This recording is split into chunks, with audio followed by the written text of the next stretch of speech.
This conference will now be recorded. अभय चरणारविंदेसी वेदांत स्वामी श्रीला प्रभुपाद की जय। अनंत वैष्णवृंद की जय। नामाचार्य श्रीला दास ठाकुर की जय। प्रेम से कहो चैतन्य आनंदा श्री अद्वैत गदाधर शिवासादि गौर भक्त वृंद की जय। जय जय श्री श्री राधा कृष्ण गोप गोपीनाथ श्याम कुंड राधा कुंड गिरी गोवर्धन की जय। मथुरा वृंदावन धाम की जय। नवद्वीप धाम धाम की जय। द्वारका धाम की जय। जगन्नाथ धाम की जय। गंगा माई यमुना माई की जय। भक्ति देवी जय। तुलसी देवी की जय। समवेद भक्त की जय। श्री हरिनाम संगीत की जय। श्री हरिनाम महायज्ञ की जय। श्री गौर की जय। श्री बृहत मृदंगा की जय। गौर प्रेमानंदे श्री हरि वो। All glories to the assembled devotees. Hare Krishna. All glories to devotees. Hare Krishna. All glories to the assembled devotees. Hare Krishna. All glories to Sri Guru and Sri Gauranga. Jai Sri Guru and Jai Sri Gauranga. All glories to Srila Prabhupada. Jai Srila Prabhupada.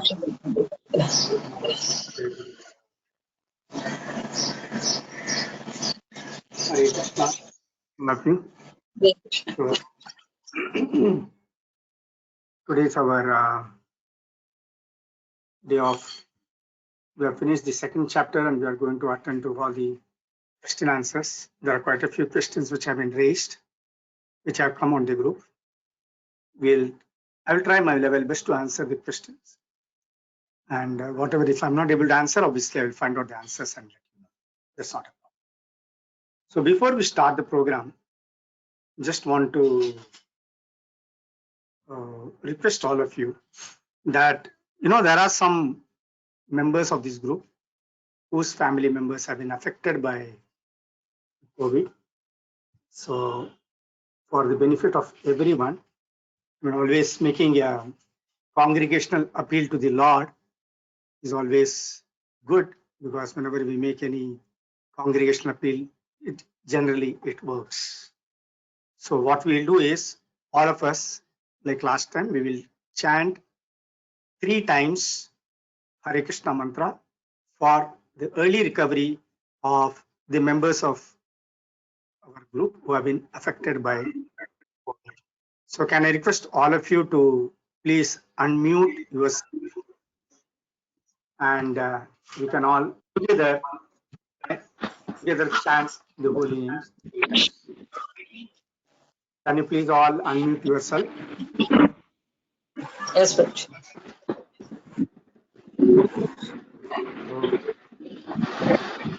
Can you please all unmute yourself, those who are still not unmuted? Balraj Prabhu, Katyal Prabhu, unmute yourself.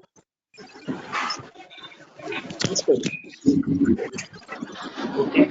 So we'll start chanting together 3 times. Hare Krishna, Hare Hare, Hare Ram, Hare Ram, Rama Rama, Hare Hare Rama, Thank you very much.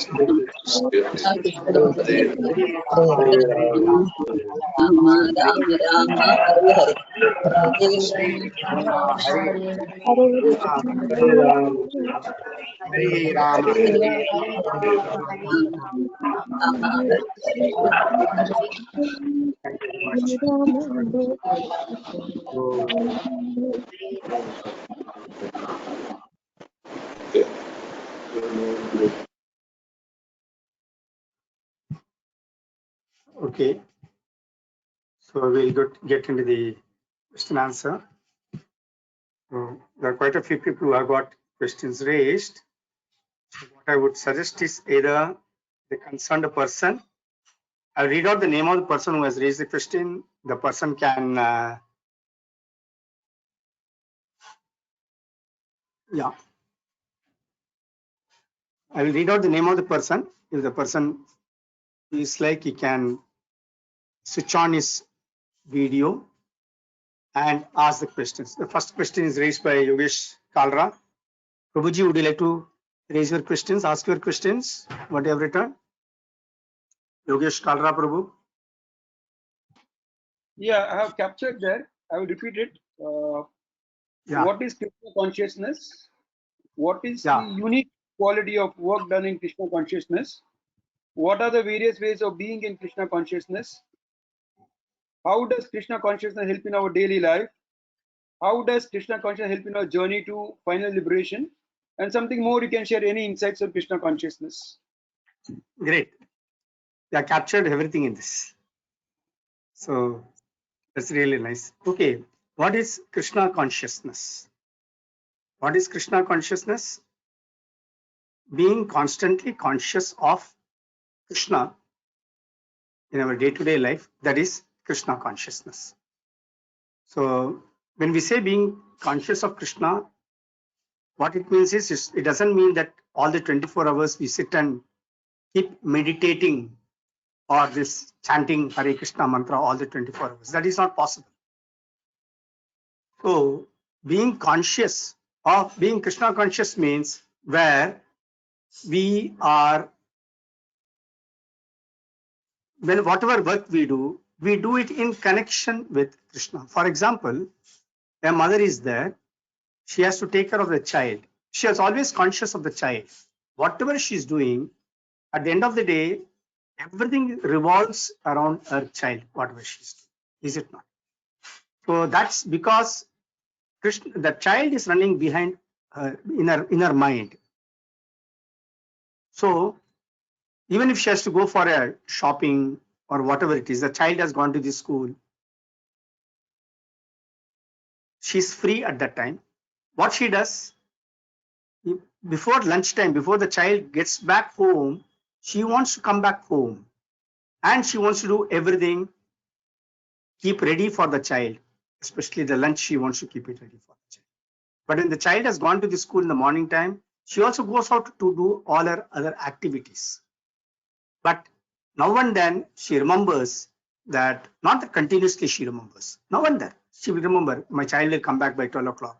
So whatever the time, she will look at the time, whether the time is correct. She has to reach home in time to prepare the food for the child and keep it ready by the time the child comes.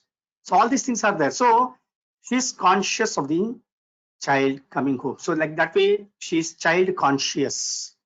Similarly, we may be doing several activities in a day, but whatever activities we may be doing, our activities are all centered around Krishna, and that is why it is called Krishna consciousness. That is first question. Second is, what is unique quality of work done in Krishna consciousness? The unique quality of work done in Krishna consciousness is we are keeping Krishna in the center of all our activities. And any activity that we perform it so perfectly. We try to do everything perfectly for the satisfaction of Krishna. That is the unique quality of work done in Krishna consciousness, because in that work done, Krishna is a priority. All the interests are centered around Krishna and not around us. So that is the second, that is a unique quality of work done in Krishna consciousness. There is nothing material in that. There is all spiritual in that quality. What are the various ways of being in Krishna consciousness?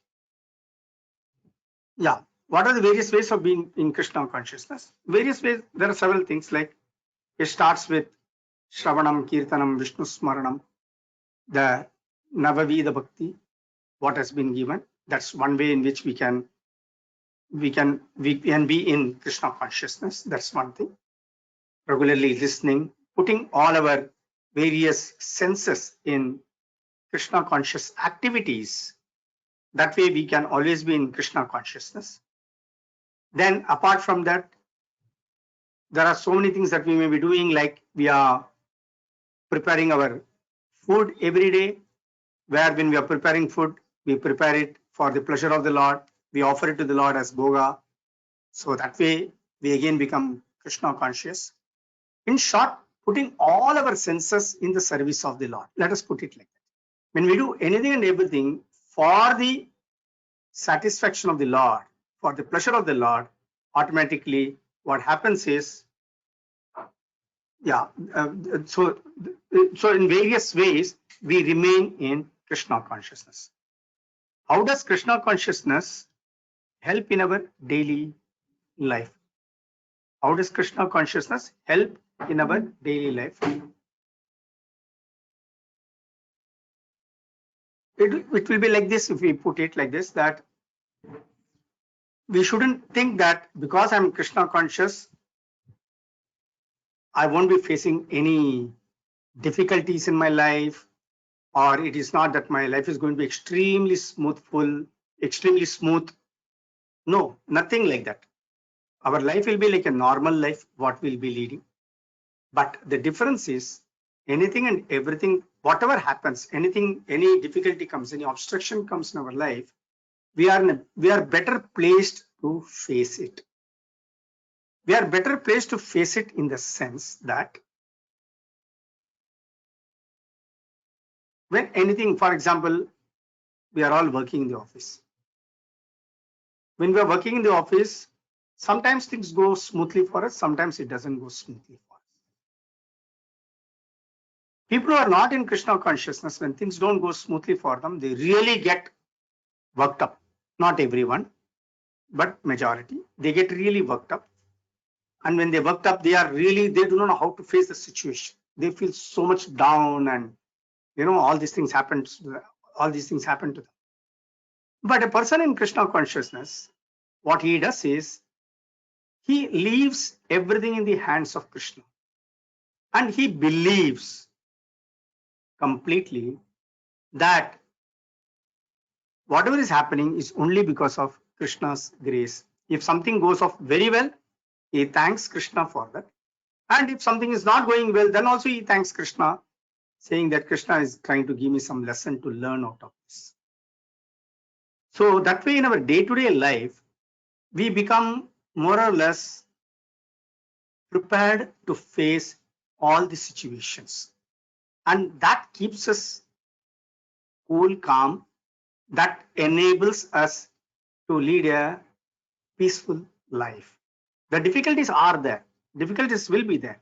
All the three types of kleshas will be there. But it's still, we are able to face those three types of kleshas and carry on with our work without getting much perturbed or disturbed in mind.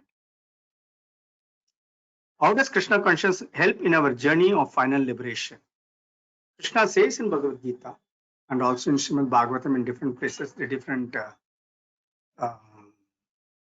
great devotees have also said. They have talked about the duty of human beings. Savai pumsam parodharmo eto bhaktir adokshaje aituki apratiyata e atma suprasidati. The duty of a human being is to engage himself in the service of the Lord without any motivation and without any interruption. And in Bhagavad Gita, later on, we'll come to this also, where it is talking of how one should be able to remember the Lord at the time of leaving this body.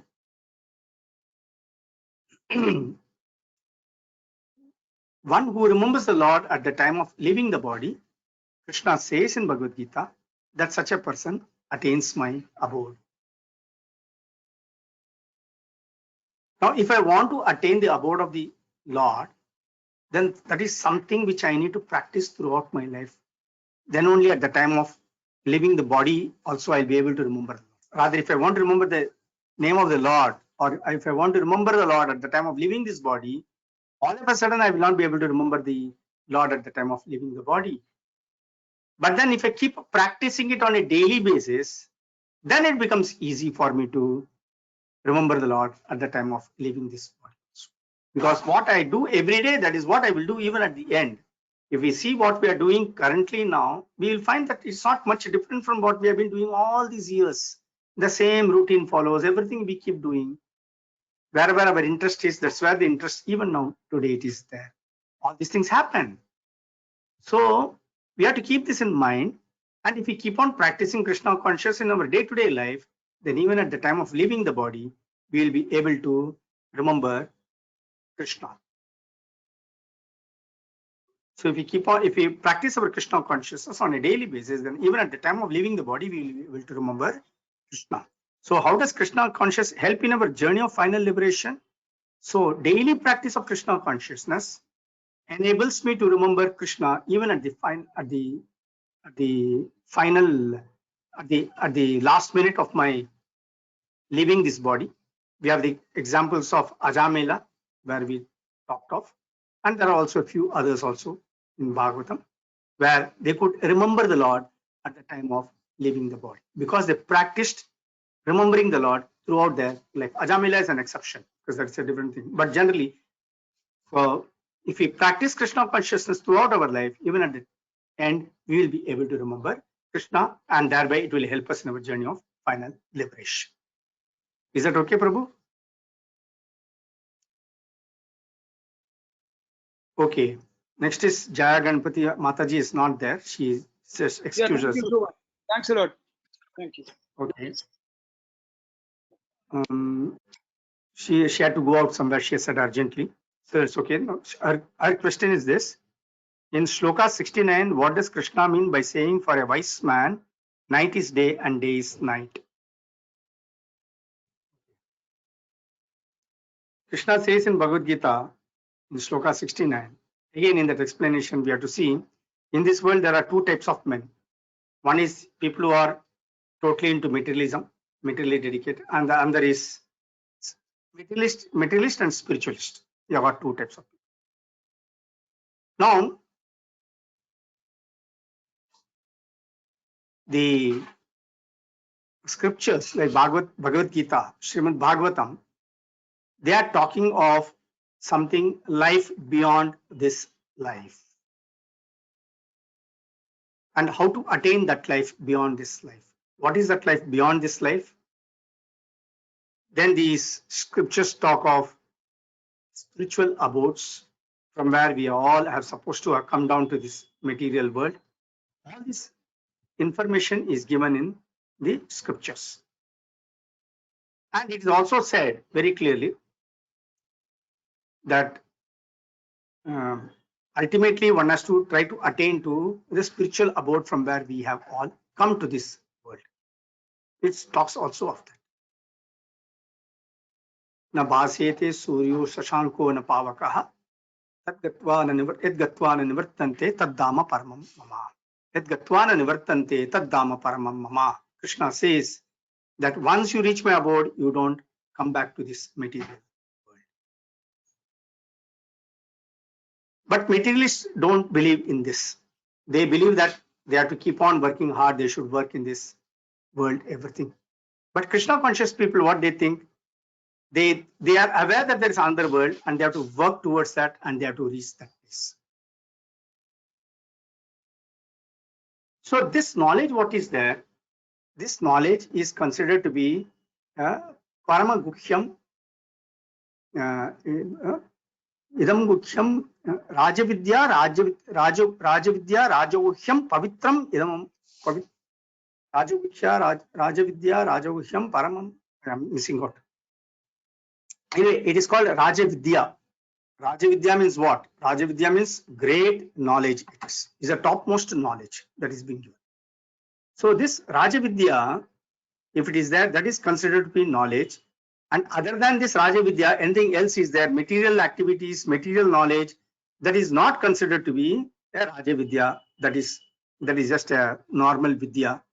That is Jada Vidya. One we call it like, Jada means material things, totally lifeless things. That's what it has been described. Now, if we have that, one who doesn't have that knowledge is considered to be in ignorance. Ignorance means darkness. Darkness means night. So we have got this, no? Tamasoma Jyotir Gamaya. We pray. That prayer is also there. Tamasoma Jyotirgamaya means please lead me from darkness to light, or from ignorance to knowledge. So what is night for a materialistic person, for a common man, is daytime for the spiritualists, because the spiritualists spend their time in this material world in developing this Krishna consciousness. It's not just knowledge alone, we should understand. It is developing that prema for Krishna. What all seva can I do? What can I do to become closer to Krishna? So that is what a spiritualist constantly thinks of, and he keeps doing it. So because he's constantly trying to do it, he's trying to move towards that knowledge, he's moving towards that light, he's trying to get out of that darkness. And that's why it is being explained that what is night for a materialistic man, that is daytime for a spiritualist, because he's using all the time to gain that knowledge, and he doesn't waste his time on the materialistic activities, on the materialistic things which are considered to be temporary and related to this material world only. Whereas here, a spiritualist is trying to develop a relationship with the Supreme Lord and establish his relationship with the Supreme Lord. So that's why what is night for a common man is daytime is light for a spiritualist, because he's spending all. In other words, Prabhuji, Hare Krishna. in other words, Prabhuji, does it mean that it is instead of darkness and light, we say it's knowledge and ignorance? Yeah, correct. That's the same thing. Darkness is connected with ignorance, and knowledge is considered with light, is compared to light. Thank you. So he's trying to lead himself from ignorance to knowledge, which means from darkness to light, that is from night to daytime. He's trying himself to lead. So that's what it has been said for a spiritualist. But same way in the materialist man, what does a materialistic man think about a person who is involved in the spiritual activities? The materialistic man thinks that the spiritualist is wasting his time, not thinking of enjoying his present life in this material world. So for him, as far as the spiritualist is concerned, the spiritualist is wasting his time and he doesn't know how to lead a happy life in this material world. So what is daytime for the spiritualist, that is also night for the materialistic person. But what the scripture says, that's what ultimately matters. What Krishna says, that's what ultimately matters. Krishna says that you need to come out of this ignorance and understand your true nature, because we are all made of both the gross body as well as the spirit soul. And spirit soul is the actual owner of this body. We are truly the spirit souls and not this gross body. And ultimately, what is essential for the spirit soul is its relationship with the supreme soul, with the Paramatma. Atma has to be connected with Paramatma. That is what is really important for the spirit soul, and not these various material things. That's what the scripture explains. That's why what is night for a materialistic, what is night for a spiritual, for a materialist, that is also a daytime for what is night for a materialist is also a daytime for the spiritualist, because he is using all his time to develop that Krishna consciousness. And what is daytime for the spiritualist is a nighttime for the materialist, because according to the materialist, the spiritualist is wasting his time not enjoying this material world. That's what the explanation of this particular sloka is. Is that okay? Was it clear? Katyal Prabhu.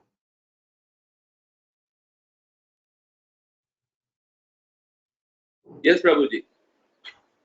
Okay, thank you. Next is Dr. Usha Ghosh. She has raised this question. Mataji is there? Usha Ghosh? Yeah, Prabhuji, Hare Krishna, Hare Krishna. I'm there. Yeah. Tell me, Mataji, Yeah. your question. Yeah. Would you like to read out the question? Yeah, I'm just opening. I got my questions. I have asked the question related to the text 19 of second chapter, that is content of the Gita summarized. My question is that as consciousness in our body that is prevailed by the presence of soul, right? Whatever each and every part of our body, whatever consciousness we get, that is due to the presence of soul. I hope I am Yeah. right, Guruji. Then Yeah. why after getting hurt by the weapons, right? As text says that. So it tells that body is not affected, right? Body is affected, not the soul. Body is affected, not the soul, right? So Mm. like, but still the body it feels pain, right? And the reason why I had asked, in our body is made up of varieties of cells. So inside the body also cell is carrying life, right? There is formation of new cell, death is there, body that assess. That's what, after injury and hurt, body is having repairing mechanism. So why the soul's role is not there in that? Once body is getting, like injured by weapon or by any accident, why soul is not involved in that? Okay. These are two things. One is the soul. Soul has been given this body to work with, and the soul is working very closely with the body. When the soul is working very closely with the body, the soul feels the body is itself, or rather, we all start feeling that I am this body. That's how it goes into. To give some material example, suppose I got a car, a beautiful vehicle I have, and my vehicle meets with an accident. We have seen this, many people, when the vehicle meets with an accident, they are so much disturbed and they are so much affected by that vehicle being met with an accident. Have you come across such persons? Yeah. You would have come across where people, when the vehicle has met with an accident, the man feels so disturbed, so disappointed that my vehicle, such and such a thing has happened to my vehicle, all these things. Actually, what has happened is to the vehicle. For a common man, for another person can see what has happened is only to the vehicle and not to the person. But the person starts feeling sorry or starts behaving as if he has been personally affected. He has been personally injured.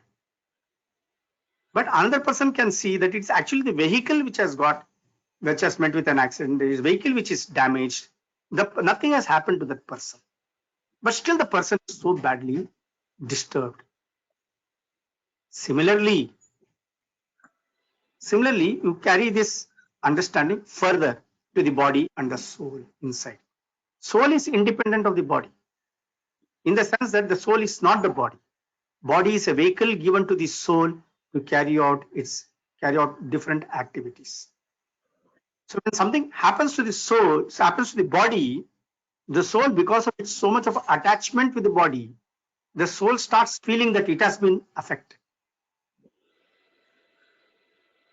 So it takes a long time to understand this distinction between the soul and the body, and how anything that happens to the body that is very much material, that is not spiritual. To understand that takes a long time. This particular teaching what Krishna has given in this text at 20, saying that it is the where in 20 Krishna says here, you said, yeah. For the soul, there is neither birth nor death at any time. He has not come into being, does not come into being, and will not come into being. He is unborn, eternal, ever existing, and primeval. He is not slain when the body is slain. Because the soul is always present, although its consciousness is spread all over the body, but still it is independent of the body. It has been given the body only for the purpose of carrying out the different duties. Take the example of that vehicle that will make it more clear for you. Is it clear? Yeah, Prabhuji, your example really made me to convince. But I do agree, soul is a very, very important part. Because of that, our body exists. But still, it is having very distinct identity. That's what, as you explained, yeah, convinced. But is it soul loves body? Definitely, I feel so. It may be liking the body. Whatever injury and difficulty happen to body, or once body part is in the pain, soul is not affected at all. Soul is not really affected, but the soul feels because of its association with the body that it has been affected. Just like when the car meets with an accident, the man is perfectly, he feels that he has been affected by that. He feels so much disturbed. Okay, clear, Prabhu. It's clear? Yeah. Yeah, Okay. clear. Thank you so much, Prabhu. Okay. This comes Sashikant.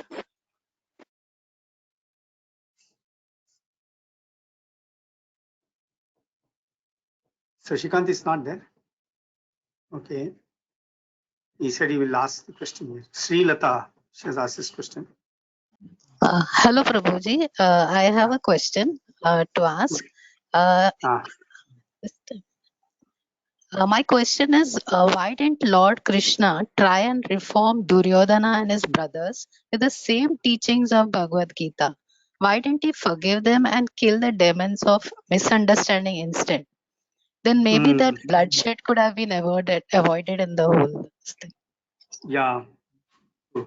He did try. And my and Sorry. another question. Yeah, you can. No, answer. I'll go one by one question, Mataji. First, let Yes. me answer this.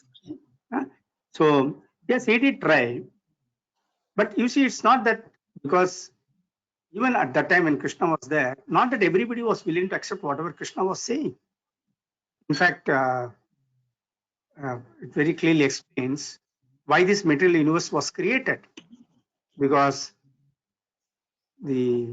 quite a few did not want to listen to what Krishna was saying in the spiritual world. We are all with Krishna in the spiritual world. And because we have got that minute independence, we wanted to establish our minute independence. And when we wanted to establish our minute independence, Krishna said, your minute independence, it is not going to work in the spiritual world, because the spiritual world, the whole atmosphere, everything is different there. So instead, I will create the same material world for you where you can go, and I will give you all the facilities that are here. And with these facilities, you try to reform yourself and try to live happily. But in this material world, we are come and we are seeing we are trying to do so many things, but we are not. We also keep doing things which are against the interest of many other people also. And in the process, neither are we living very happily, nor do we allow others to live happily. This is what is happening in this material.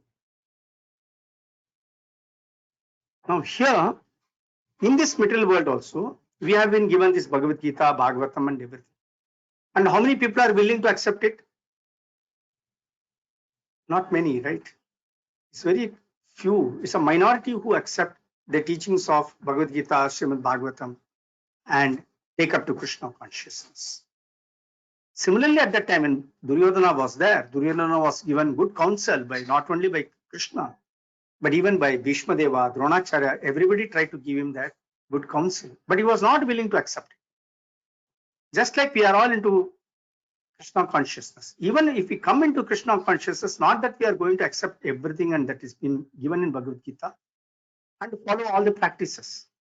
Like Krishna consciousness very clearly says, Krishna says that in the later on verses, he is talking of Ananyas Chintyanto Mame Janaha Paripasate Tesham Nityabhiktanam Yukakshemam Mahamyam. He says.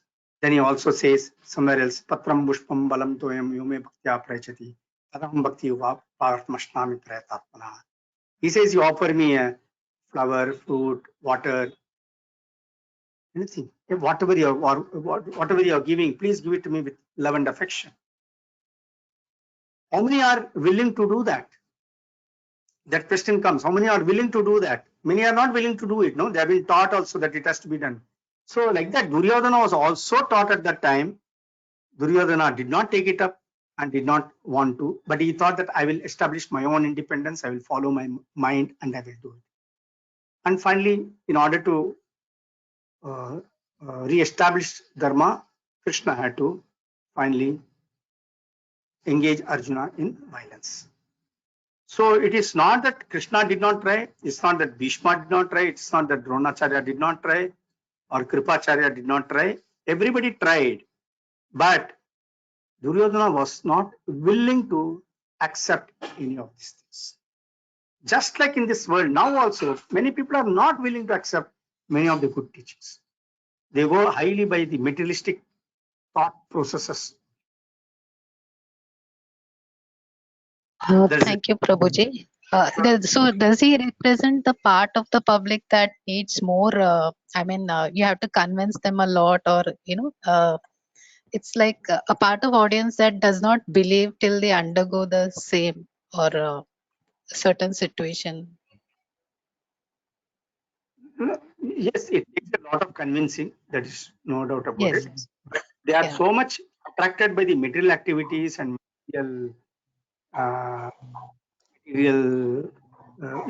things that they can't see an immediate benefit in spiritual activity. You see, in the material activities, you are able to see an immediate benefit. So when you are able to see an immediate benefit in the material activities, it is human nature to accept that where they can see an immediate benefit. In spiritual activities, it takes time to get that material, to get that benefit, like the main thing of getting that peaceful existence, etc. So because it takes time, it also takes a lot of convincing them. And ultimately, again, it all depends upon what type of karma we do, how much of sukriti we get, how much of mercy we have of the Supreme Lord, how much genuinely we are interested in progressing in devotional service. You see, again, while reading Bhagavad Gita, let me put it like this.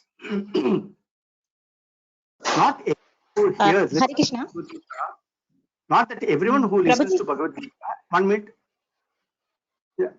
Sorry, Prabhuji. Earlier, we even read to think or to pray to Lord Krishna, even Krishna's mercy is required. At least that one person mercy is required. Karke. Yeah, correct. Yeah, I'm coming to that. Yeah. So Lord's Okay, mercy. thank you. So even when we read this Bhagavad Gita, there are so many people studying Bhagavad Gita. Not that everyone would be taking up to total Krishna consciousness. Some want to attend the Bhagavad Gita classes. Some want to read Bhagavad Gita because, yes, I have also read Bhagavad Gita. So, somebody was saying to put a tick, oh, this also I have done. I have learned it. So some people have attended Bhagavad Gita. They feel once they have heard Bhagavad Gita, that is enough for them.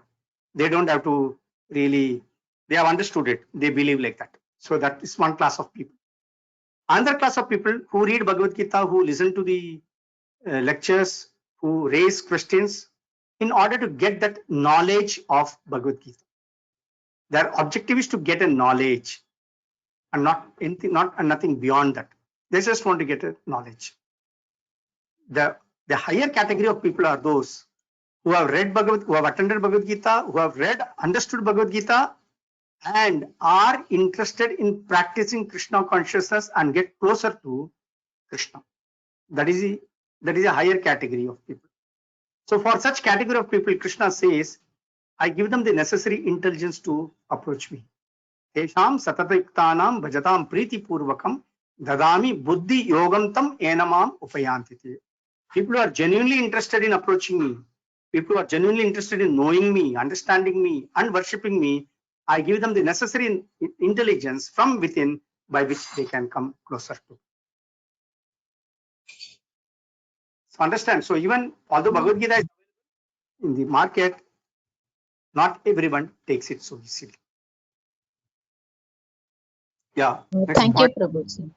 Yeah, one more question I had.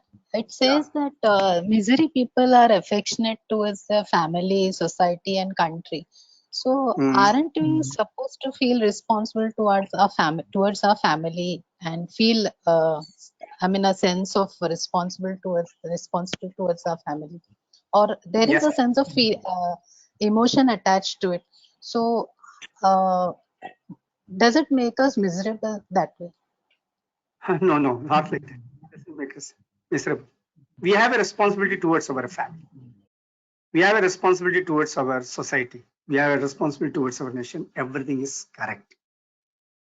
But to what extent we do it, that also matters. Like I have my children. I am a husband. I've got my wife. I got my children. I got my brothers, sisters, my friends. I'm genuinely interested in all these people. When I'm genuinely interested in all these people, my duty is to see how do I help them to lead a peaceful existence. How do I help them to lead a happy life? Krishna says in Bhagavad Gita, is it not? Where without peace, there can be no happiness. So how to get that peace? Krishna gives that formula of peace also. Bhoktaram Yajnatapasam Sarvalok Maheshwaram Surdam Sarvabhutanam Atmamam Shantam. So in my responsibility towards all these people, like my family members, etc., it's my job, it's my duty to make them realize the truth and help them to get that happiness, help them to get that peace. And how is that? Krishna says, whatever you are doing in this material world, do it as an offering for me. Not only this material world, even in the spiritual world. Whatever you are doing, you do it for my sake. Understand that Sarvaloka Maheshwaram, that I am the supreme owner of everything and anything and everything that you see. I'm the proprietor of everything. That's the second point. And third, he says, I'm the only well-wisher for all the living entities. So when we understand these three things, Krishna says, Natva Mam Shantim Rachati. One who has got this knowledge on these three matters, he can lead a peaceful existence. So as responsible people in society, as responsible people of a family, it's our duty to explain these things to all the people connected, that this is how we should lead a life to make our life peaceful and happy. But now, what is the focus? What do we do with our children? We teach our children how to really work hard, get into a competition, fight in competition. The child right from first standard is getting into stress mode. Whereas in Krishna consciousness, you don't have anything called stress. Everything is peaceful in that. It's a happily going thing. The competition leads to jealousy, enviousness, all those things. And when I become jealous of somebody else, I am the one who is getting affected. When I put in a lot of effort, I don't get a promotion or I don't get this increment that I'm expecting. I get into I get really demoralized. And that is affecting whom? That is affecting me. When I get demoralized, it is affecting me. I get angry, I get annoyed with others. All these things happen. Why is all these things happening? Because I have not been taught how to lead a proper life in this world. Krishna says this is the way you have to lead a life. Then you will never face any demoralized situation. You will never be depressed. You will always remain a happy person. He says, Karmanye vadikaraste ma paleshu katachana. He says, your duty is to keep working. Whatever the result is there, that you leave it to me. I will give the result, he says. I will decide on the results. But what do we teach our children? You work hard. You will get. Only if you work hard, you will get it. Otherwise, you won't get it. The poor child believes us. It really works hard. And it doesn't get, and it feels demoralized. Oh, I'm not worked so much. How much of depressed feelings so many children get? How much of inferiority complex they all get into? It's all because we are not teaching them clearly that you work hard. You put in all your best efforts. Whatever the result comes, you leave it to God. You leave it to Krishna. If you get it, then also it's fine. If you don't get it, then also it is. When we teach our children all these things very clearly, then we are real responsible position. If we don't teach all these things to our children, then Krishna says, then we are nothing but a miser. We are not giving them the right.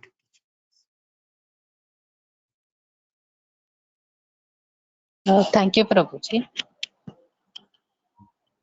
Is it clear what I said? Yes, Prabhuji. It's clear. Thank you, Prabhuji. Yeah, okay.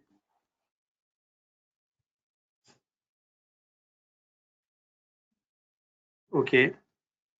Anybody else has got anything? Any other question? I could see. Prabhuji, Yeah. Hare Krishna. Hare There's also Krishna, one more- Prabhuji. There's also one more question from Katyal Prabhu. Put in another way, why Lord, the all-powerful nominal, did not put the Kauravas, what is right and what is wrong, and there could have avoided that. No. So Katyal Prabhu has asked one question related to Sri Lata Mataji's question, saying that why did the Lord not, why Lord, the all-powerful and all-merciful, did not put into the minds of Kauravas what is right and what is wrong, and thereby could have avoided bloodbath? No, it's not like that. The reason being, he is giving all of us that minute independence. That minute independence is being given to us to decide. Krishna can very easily put into our mind and make us all love him, make us all do what he wants. All those things can be done. But what is the fun in that? After all, we are all made up of, we are not material things. We are not robots. A robo you can operate the way you want to. When you make the robo work what you want, then the robot does whatever you want. But there is no real feeling. But something, when somebody out of power, you can make somebody can you make somebody love you because out of power? Can you force somebody to love you? You can't, no? Because if you even if you force somebody to love you, is there any relationship established in that love? Because it's a forced love. How will that other person be happy in loving you out of force? It has to come genuinely from within. Then only there is the real relationship. Krishna doesn't want to force anything on anyone. He is giving the free choice. You choose whether you want me or you want all these material things. If you want material things, everything is available for you.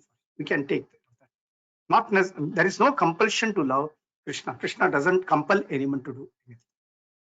Yeah, Mataji. Hare Krishna, Prabhuji. Yeah. And Krishna Mataji speaking. Thank you, Guruji. Yeah, thank you, Patel. Prabhuji, I'm talking about text 32 when Krishna is telling Arjuna that, "O Partha, happy are the Kshatriyas to whom such fighting opportunities come unsought, opening for them the doors of the heavenly planets." Does this mean that the people who are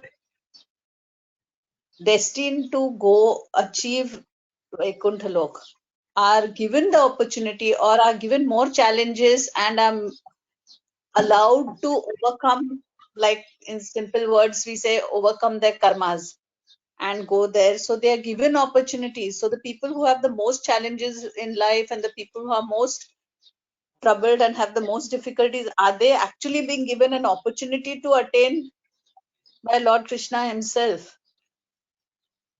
No. He is talking of heavenly planets. He is not talking of Vaikuntha Loka. The heavenly planets, you should let understand, there are totally 14 lokas in this universe. Vaikuntha Loka is beyond the heavenly planets, beyond the 14 lokas. Now, this what we are in the middle. Bhuloka is in the middle. Is Bhur Loka, Suvar Loka, Mahar Loka, all those things. So, Loka, Tapaloka, Satyaloka, these things are.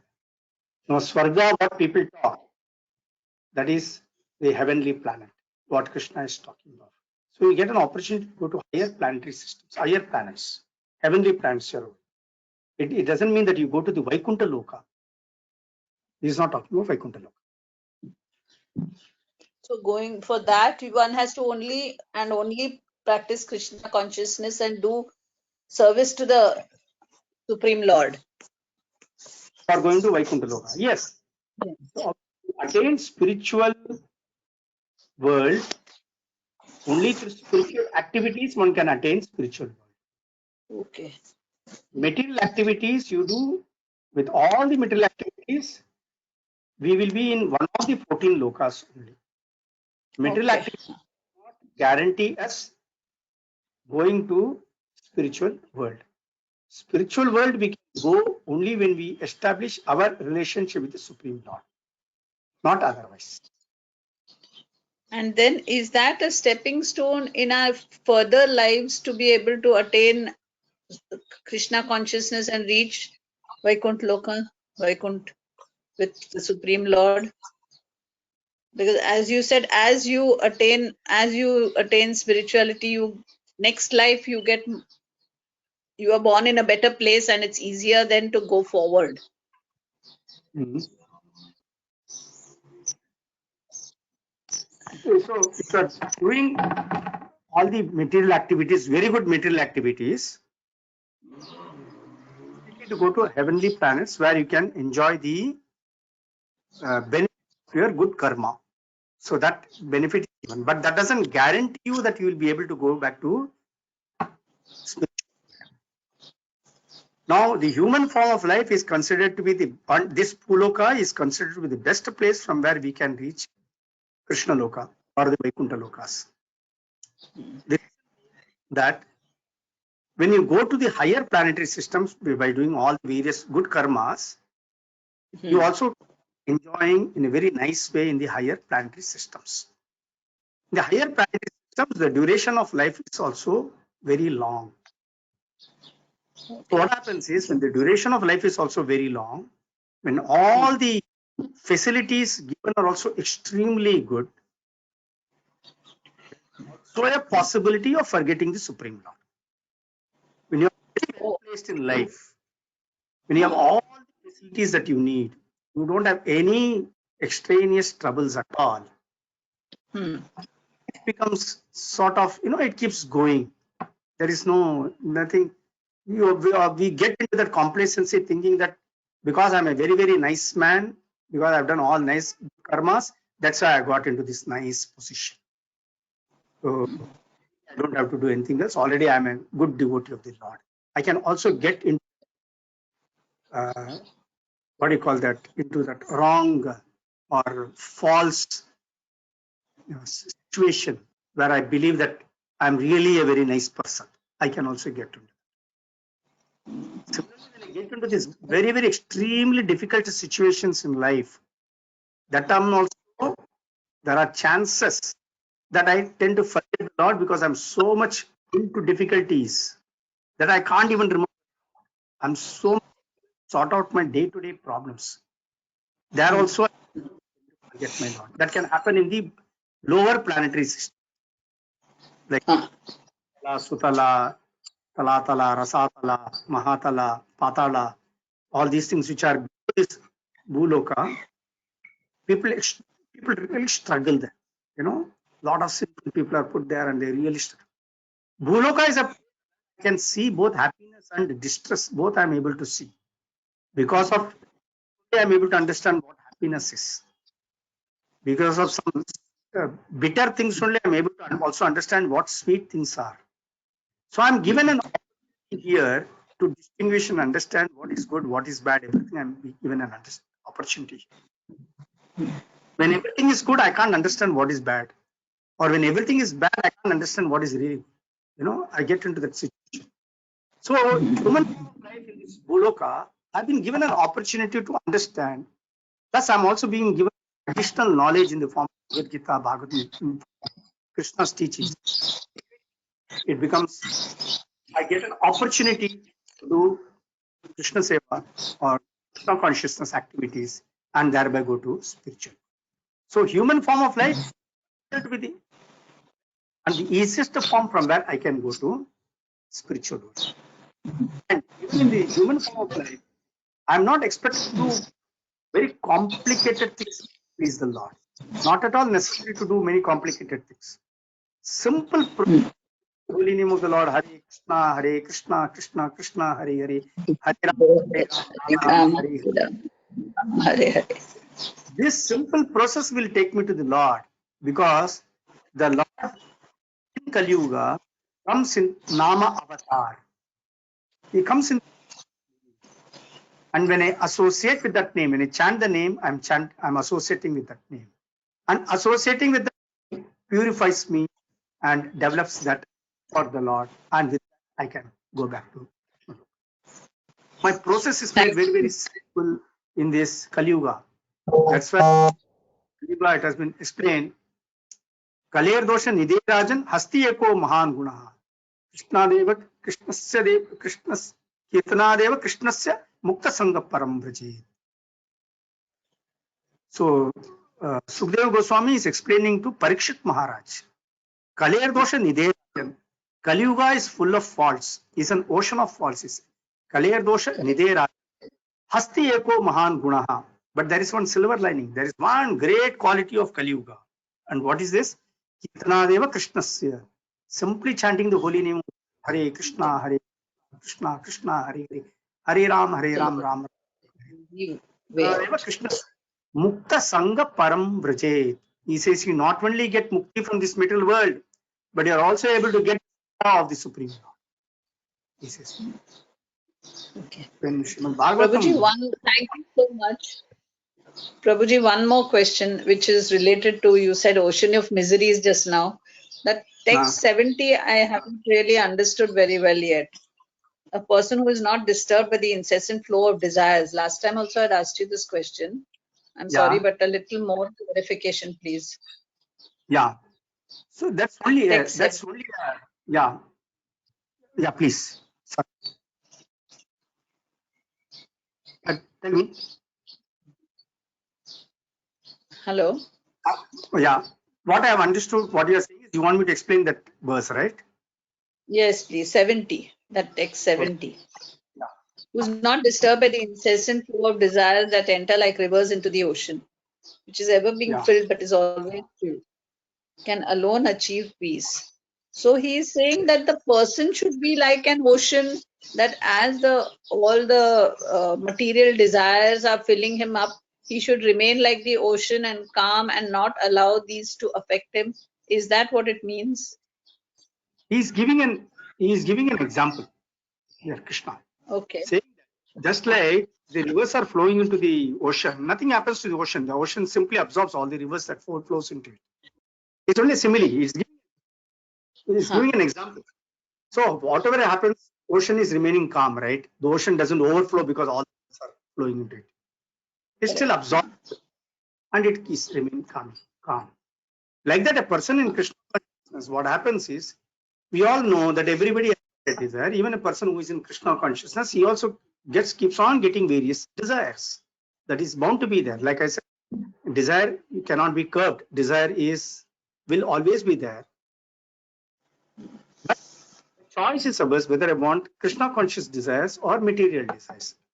When I try to satisfy material desires, there is no end to it. The material desires will go on and on and on. The more I satisfy, the more the demand it raises. But in Krishna consciousness, what happens is when I keep doing my activities for Krishna's pleasure and doing everything, all my senses are engaged in Krishna's satisfaction. What happens is, although there are so many desires that flow in, I don't mind it. I'm not disturbed because I'm using all those desires in Krishna's service. And the minute I start putting it in Krishna's service, I get satisfied. For example, I'm telling you. I give an example. I see some, let's say, sweet thing in a shop. I go to a shop. I see some kalakand kept there or gulab jamun is kept there. I'm very tempted to eat that gulab jamun and I want to eat that gulab jamun. Yes. It's a desire that has come up in my heart. Okay. I say, all right, I will buy that gulab jamun. So I buy that gulab jamun or that kalakand. I bring it home. I offer it to Lord first. I offer it to Krishna. After offering it to Krishna, then I take it. So although my desire was to eat that gulab jamun, or that Kalakand, what I did was I converted that into a Krishna conscious activity by offering it first to Krishna. Okay. Offering it to Krishna, what has happened is that has become a Krishna conscious activity, and at the same time, also get satisfied. So I got what I want, but at the same time, I also performed a Krishna conscious activity. That's thereby, when I eat anything that is prasad, my tongue also gets satisfied. So my mind is also peaceful. So here, what he has said is that in the 17th, he said, a person who is not disturbed by the incessant flow of desires, because I'm not disturbed now. I know what, yes, I will accept it, but I will offer it for Krishna. I want to buy a new house. I'm having, see, I got one house. I want to buy another house. Let's put it like that. Since I can always buy the house, give it out on rent to somebody else, and make money out of it. Do this thing. Or alternatively, I can buy another house where I might decide to buy a second house. I bought the second house, and I decide that house I will give it for spiritual activities. We will conduct spiritual program, just like Jaya Mataji was doing. Is it not there? Jaya Mataji had a second, and that second used for conducting. For satsangs, we were having our satsangs there. Yeah, correct. We were doing satsang in her house, and that house was for the purpose of Krishna conscious activities. Yes. True. Already she had choice to put it for material activity, but she put it for Krishna conscious activity. That way, she also got the satisfaction of using the house for some good purpose. True. Yes. The desire was there to buy a second house. The house was purchased, but then that house was put in the service of the Lord. Yes, Prabhu. So she is not disturbed by this. Hare Krishna. Yes. Okay. Next question. Yeah. Thank you. Thank you, Prabhuji. Hare Krishna. Hare Krishna. Yeah. Sashikant.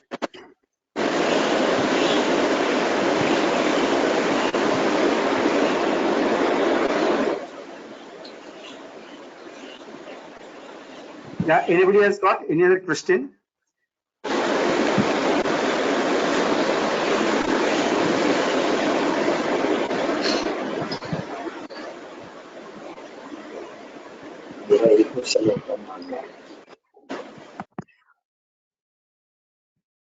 Haribol, somebody said something. Prabhuji, Shashikant here. Hare Krishna. Shashikant, tell me. Yeah. I'm sorry, I was trying to reach, but I don't know. Prabhuji, I can't hear you, Shashikant Prabhu. Can you be a bit louder? I can't hear you. I'm speaking loudly only. I don't know why. The voice is not coming. No, it's coming. Now it's coming. It's coming. Don't worry. Yeah. My basic question was all about the Krishna consciousness. So the Yogesh Prabhu already asked this question. So I was more eager and want to understand about Krishna consciousness, and I got the answers from you. Yeah. Okay. All right.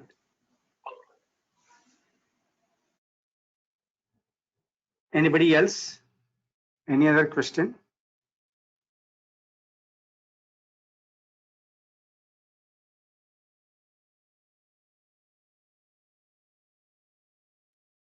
All right.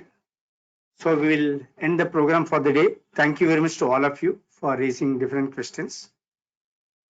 Thank you very much, Prabhuji. Hare Krishna. Thank you, Prabhuji. Very enlightening session. Thank you, Prabhuji. Thank you very much. If you still have something, if it comes to you later on, still you can ask on the group. Definitely, we'll try to answer those questions. Okay. Thanks a lot. Srila Prabhupada ki jai. Jai. Jai. Jai. Gita Maharaj ki Jai.